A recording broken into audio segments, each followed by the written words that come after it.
Gary Peterson here. Today I've got something for all the kids out there that have got a problem with their wrist. The problem, which is probably the most common problem, and this is how you're going to fix it. The problem is that you actually turn your wrist back when you come back here.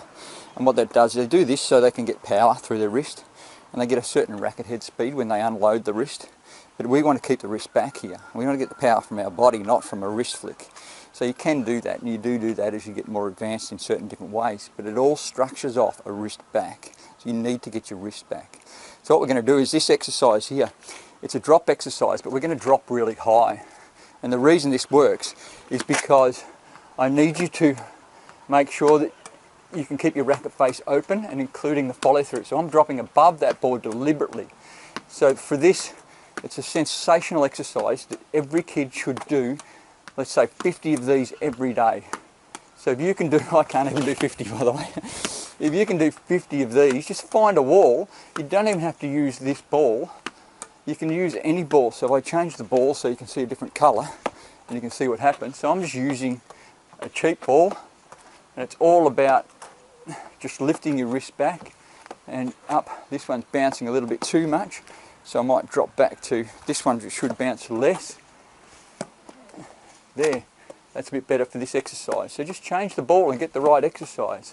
Okay, so we're going to lift up. You'll find you've got to get down and then lift your body up, lift your arm up, lift your elbow up, and that'll get the height. And I can't even get it above the board every time. I've got to be careful I don't go too high because then it goes over the top, and that will cause some grief. So I have to go and get the ball, which is not what I want to do. Okay, so this exercise is sensational. Get into this exercise. Everybody that starts out should do 50 of these every day. If you want to change it up, you can do one down, then one there. One down and one there. One down, and it's on the wall.